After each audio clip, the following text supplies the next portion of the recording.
रात का समय था। वीरान स्टेशन, चारों तरफ सन्नाटा। गार्डन स्टेशन जो कभी यात्रियों से भरा रहता था अब वीरान हो चुका था। स्टेशन मास्टर रघुनाथ की आंखों में उदासी थी। उनका चेहरा झुर्रियों से भरा था और उनके मन में एक ऐसा दर्द छिपा था जिसे उन्होंने कभी किसी से साझा नहीं किया। रघुनाथ की बेटी नंदिता जो स्टेशन पर बच्चों को पढ़ाती थी, 5 साल पहले एक रहस्यमयी घटना के बाद अचानक गायब हो गई थी। उसके बाद से रघुनाथ का जीवन ठहर सा गया था। वे हर रात उसी प्लेटफॉर्म पर बैठकर इंतजार करते, शायद उनकी बेटी लौट आए। लेकिन वो नहीं जानता था कि इस इंतजार में छुपा एक डरावना सच उसे किस ओर ले जा रहा है। उस रात घड़ी ने 12 बजाए। अचानक स्टेशन के सायरन ने खुद ही बजना शुरू कर दिया।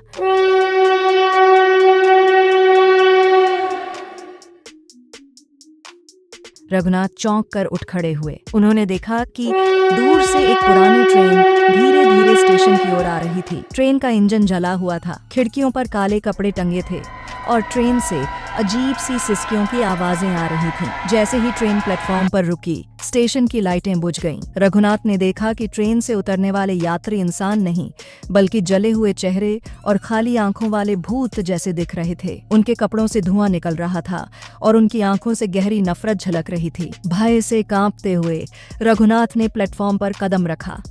ट्रेन के दरवाजे से उसे एक छोटी लड़की की परछाई दिखी। उसकी चाल और उसकी हंसी बिल्कुल नंदिता जैसी थी। रघुनाथ ने उस परछाई को आवाज दी, नंदिता। परछाई मुड़ी, लेकिन उसका चेहरा झला हुआ था। उसकी आंखों से खून बह रहा था। उसने रघुनाथ की ओर हाथ बढ़ाया और बोली, पिताजी, आपने मुझे क्यों नहीं बचाया? यह सुनते ही रघुनाथ की आंखों से आंसुओं की धार बह निकली। वे वहीं घुटनों के बल गिर गए और अपने अतीत को कोसने लगे। अचानक ट्रेन की लाइटें चमकीं और पूरी ट्रेन भूतों से भर गईं। हर यात्री ने रघुनाथ को घूरना शुरू कर दिया। तभी एक बूढ़ी औरत जो ट्रेन में बैठी थी आगे बढ़ी और बोली, यह वही ट्रेन है जो 50 साल पहले एक भीषण दुर्घटना में जल गई थी। इसके यात्री तब से हर रात इस स्टेशन पर रुकते हैं, लेकिन इस बार यह ट्रेन किसी को अपने साथ ले जाने आई है। यह सुनकर रघुनाथ का खून जम गया।